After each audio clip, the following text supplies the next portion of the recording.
And we are back to the evolution of trust. So it was only 5 seconds for me to get to this. It's probably 24 hours for you. So, haha, dumbass. Okay, mistakes. As cool as Copycat, it has a huge fatal weakness I haven't mentioned yet. To understand the problem, let's say two Copycats are playing against each other. Being nice players, both their first moves be cooperate. Then it's just an endless cycle of cooperate. Normally they just pay back into each other's kindness and sing Kumbaya until the end of time. Ooh, but he tricked. Mistakes,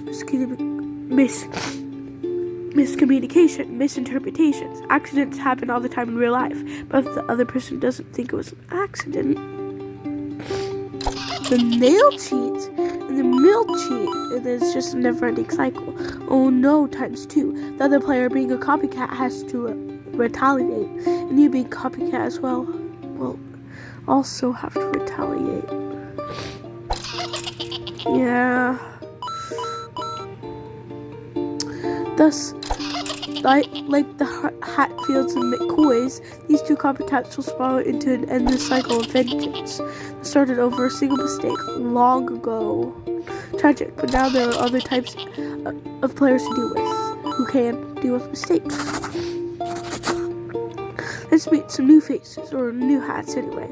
Copycat. Hello, I'm like Copycat, except I cheat back only after you cheat me twice in a row. After all, the first one could be a mistake. Purr.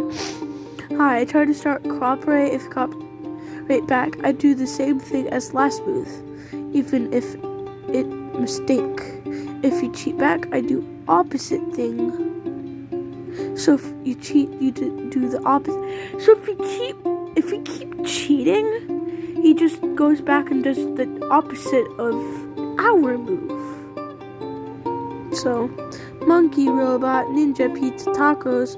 Oh, I'm so random. Just please cheat or cooperate randomly with 50-50. In a tournament. Copycat, no crap.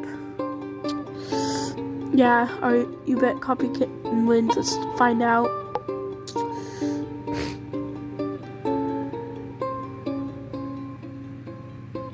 Huh?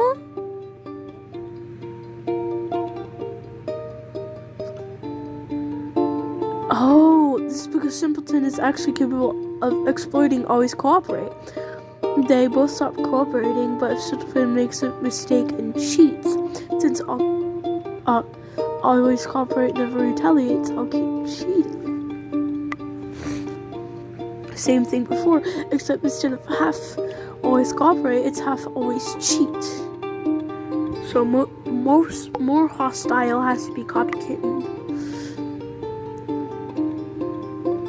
Because copycats don't do mistakes. You bet on Copycat and again go through the simulation. You're right on the money. Copycat wins this time.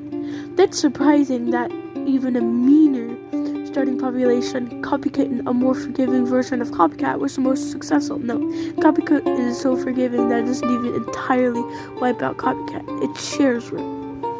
In this case, a bit of miscommunication, 5% chance of mistake every round, could lead to more forgiveness.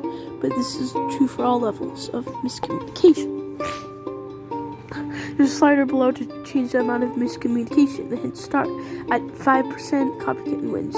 What happens at 0, or 20, or 50? Only goes to 50. Because at that point, every move is a coin flip. Let's do 50. So let's see. Seems like always cheat is like winning. Is that the random one, right? Seems like nobody wins. What if we do 49? Oh crap. 49. Wow. Always cheat wins. Oh, there's one standing. Oh my god, 2, 1, 1. 0. Let's do a 0% chance. Like, let's do 20. Here, let's just continue. At 0%, okay. The results turn out to be something like this. At 0%, the fair copycat wins. At 1% to 9%, the forgetting copycat wins. At 10% to 49%, the unforgiving always cheat wins. At 50%, nobody wins ever. This is why miscommunication is such an interesting barrier to trust. A little bit of it leads to forgiveness, but too much and it leads to widespread distrust.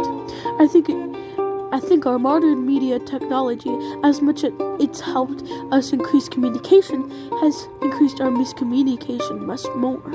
And let's experiment with all these numbers. The knobs and sliders, let's play in Sandbox. Ooh, Sandbox, it's totally optional. Feel free to skip it or play around. Once you're done, let's recap. Ooh. Let's do negative. Rules 50, 10, 50, start. Whew. Negative, holy crap. Some people get like a lot more. Let's do 1.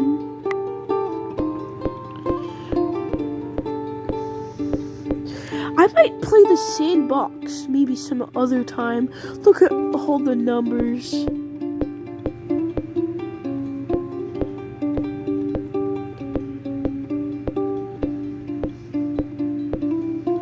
Dude, look at all the negatives. It's negative 6,000 coins.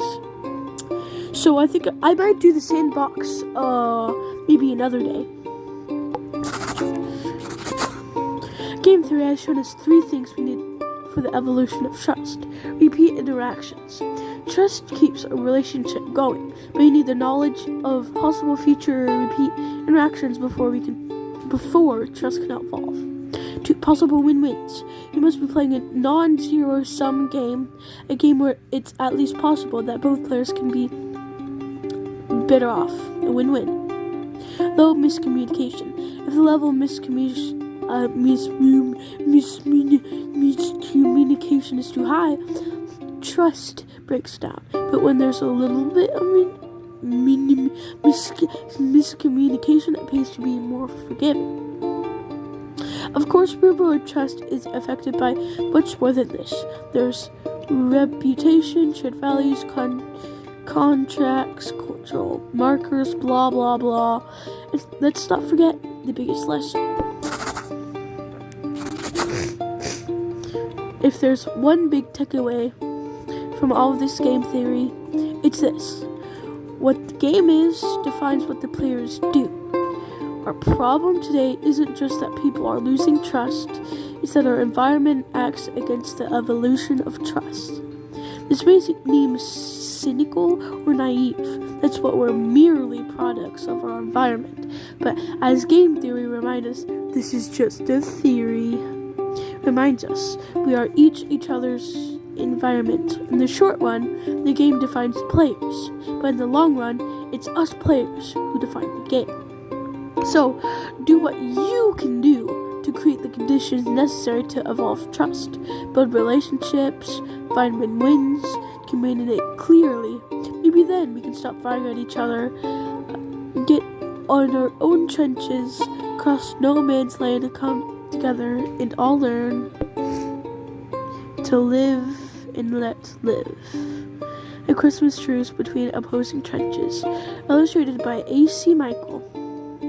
Published in the Illustrated London News, January 9th, 1950. Created by Nicky Case.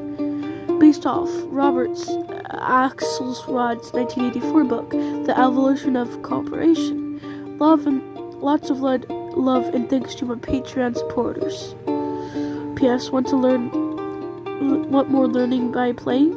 Check out Explorable Explanations. Whoa.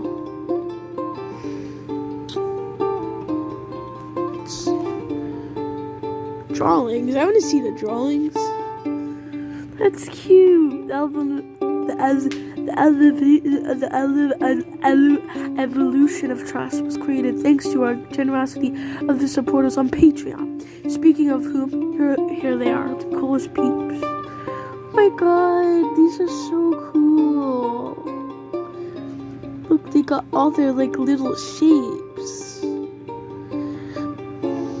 And special thanks to my friends who let me pester them to do play tests.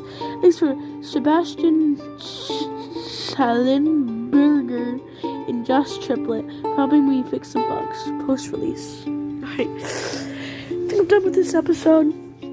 That was a good game. I might do the Sandbox maybe some other day. So, thank you guys so much for watching. I'll see you in the next episode. Bye-bye. Crap. Yeah, you can't see this.